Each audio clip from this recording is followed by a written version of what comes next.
welcome to Mind Coast. Thank you for being here. This space we're cultivating will be nothing but uplifting and supportive as we begin a transformative journey towards becoming our very best selves. We'll start with a meditation that'll help us reflect openly and honestly on ourselves. So follow along at your own pace. Intention 1. What is peace? What do I consider to be peace? Is it found in happiness, even though happiness can never last forever? Does it reside in strength, even if we can never escape weakness and limitations? Or is it in reaching a circumstance that effort alone can't guarantee? If there is more to peace, then where is it found? If it's not tied to happiness, resilience, or a particular circumstance, then how much meaning is there in what I'm pursuing in life, or in achievements and special occasions? Can I comprehend anything being worth more, or even just as much, as accomplishment or recognition, or even relationships? Is there a purpose for my efforts beyond what is to be gained? Does being seen or compensated source the validation of my ambition or fulfillment? Can I fully cherish myself amidst the pursuit, or even without my goals and desires being fulfilled?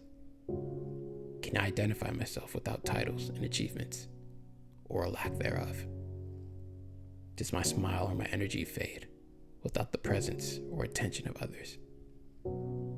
Can I simply love myself just for who I am? Can I find peace in myself?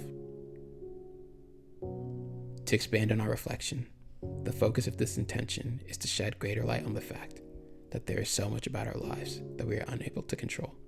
But that's just the surface of a much deeper reality, which is that our emotional experiences aren't just fleeting, and our ambitions aren't just fragile, but they're also beyond our independent construction. That doesn't make them unimportant or not worth consideration, but it's enough reason for all of us to look within ourselves and mindfully examine how much reliance we hold outside of ourselves to deliver meaningfulness and purpose to our feelings, efforts, and experiences, and by extension, our lives. At some point, we all believe that being able to own anything, go anywhere, do anything, or meet anyone is the validation for enjoying life to its fullest. It's what the world tries to convince us, that a grand life and a great life are one and the same. It's enforced indirectly in many households as well, but it's simply untrue. We're not as resilient as we'd like to think.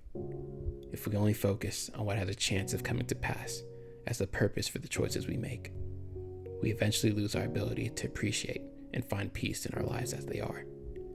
And even if what we desire does eventually come to pass, its novelty and excitement won't last forever. Not everyone has this realization before they're entrapped in a lifestyle of their own making. But even then, there's still just as much importance and freedom in realizing how much more there is to life than appearances. Holding lofty expectations or desire for what can be attained or achieved in this world in itself isn't dangerous. Friendships, prosperity, and recognition are naturally desirable as a part of our living experience. And to a degree, it's a necessity to both have and want these things. But our desire has to be contained, because within the nature of our humanity, it's possible to lose sight of ourselves and what's most important in life, while pursuing what can never be held on to forever, what can never be guaranteed to arrive, or what can be harmful to cope without in its absence. Our aspirations and our confidence don't remain stagnant. They're always changing in response to progress and setbacks, to achievements and failures, to encouragement and discouragement, to competition, to new thoughts and doubts, and so much more. And it's not just those of our own, but also those of the people we encounter that cause us to sway in our determination. That's just how sensitive we are as humans. And when we have to confront that in the presence of our natural limitations, whether that be in a single moment or much longer, it's really difficult to avoid discouragement and self-comparison.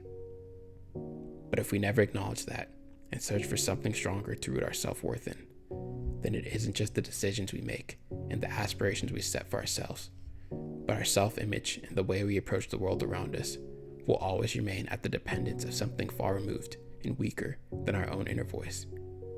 When we think about relationships, it's really easy for us to wish for the right people to come into our lives and automatically feel the loneliness that we're holding on to. Even when we're already surrounded by loving people, the feeling of missing the right person or not belonging come into effect just from seeing other people who have more or even just different connections than we do. But what's always a possibility for us is to be alone but not lonely, to find enough in ourselves to appreciate the space that we have and not weigh ourselves down by feeling rejected. In the same sense, when we think about what it means to be successful, it's common to relegate its definition to meeting paternal expectations, having recognizable feats, and a comparatively more abundant lifestyle than our peers. But hardly as much thought is given to whether true purpose can ever be felt or what new demands and temptations come with the nature of lifestyle to ensue. But this limited understanding of fulfillment is what blinds us into constructing a valuation of people's lives that's primarily based on their status. It doesn't just diminish the uniqueness of the journey, triumphs, and adversity that each person faces, or discount that true success is determined only by each person's own self-definition. But at the same time, it's also a gateway to our own weakness. When we inevitably have shortcomings and doubt in our own lives, this way of thought doesn't offer an escape from despair or self-hate, because what should be an opportunity for growth, or simply a realization, is so easily misdirected into feelings of inadequacy and envy. But being able to admit weakness is actually a sign of strength, understanding, and confidence that many people are simply afraid of discovering. It's the first step towards self-improvement and the seed of a lasting self-acceptance. Today's world is in a social position unlike ever before, and this constantly evolving, heightened level of connectivity that now exists holds a stronger influence on the way in which we perceive and understand everything more than most of us realize. There's so much direct engagement with what other people are experiencing, and in turn, it's desirable to match or exceed that same level of engagement as proof that we're also interesting and appealing. But the entire construction behind social media is comparative in nature, and that's made apparent by clearly measuring our level of interest through the number of followers and interactions we've received. Without a mature sense of reality and a stable self-image, which we often overestimate, how couldn't someone end up feeling lost or unhappy when every day the numbers show that there are countless people who are more important, successful, and popular than they are? A lot of those people being the same age or even younger as well. It's not a coincidence that in the age of social media, anxiety and depression are at their height in prevalence among younger generations, who are also the most dominant social media users. It's not just that our lives have become intermingled unlike ever before, but as a result of this expanded level of social involvement, the need to conform and exceed popular standards so easily becomes an obsessive, exhausting, and endless chase that's only ever momentarily satisfied by outside attention. It ties back to the vulnerability of our human nature, which is that when we see an experience that resonates with us, it's our instinct to feel a sense of incompletion until we've experienced the same thing for ourselves. And when we witness those experiences of other people on social media, it only motivates us more to both have and share similar events in order to satisfy a misguided sense of lacking. That's a huge reason for why so many people feel the need to always have something worth sharing publicly, because in doing so, they manage to convince themselves that their lives are just as seemingly desirable as what they find attention-worthy. But the truth is that no matter how well constructed we can portray moments from our lives, everyone is struggling to accept themselves at all times. Each of us can look within and around ourselves and see just how much imperfection exists. But when we mistake what other people have chosen to share online as the fullness of their reality, and then source that as a measure of comparison, that necessity for outward reception only grows more constant and exhausting. Subconsciously asking, is this moment or experience worth me sharing compared to what others are sharing?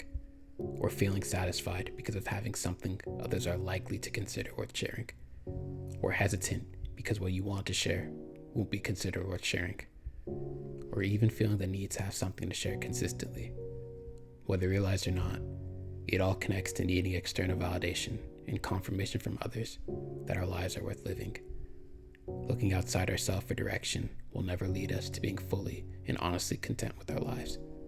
But the peace that all of us are really searching for, has always been within reach inside of us. The intention for this episode asks, what is peace?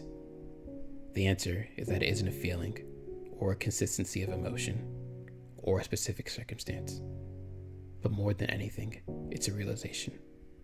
It's the ever-present awareness that the control we have over our realities doesn't extend outside of ourselves. And sometimes that means there'll be moments or periods where it's hard to appreciate the lives that we have. That isn't something we need to be afraid of or feel ashamed about and mask from others. Because just like the moments we enjoy, they'll eventually pass. So while we look for what we want out of life, it's important that we first learn self-acceptance. If we each look at ourselves and accept how fragile and influenced our self-image is, how much we depend on others for affirmation, and our need for growth, then it becomes possible to trace those weaknesses to behaviors we've adopted and ultimately free ourselves. That's the first thing we have to do if we feel as though we aren't enough, or can't stand out as ourselves, or can't accept ourselves as a work in progress, or self-confirm a worthwhile experience.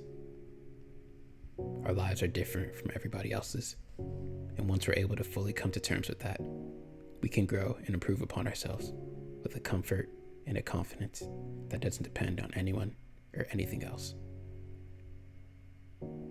Thanks for listening, everyone. Please feel welcome to subscribe and join us here again to continue on our journey with our next intention. Peace.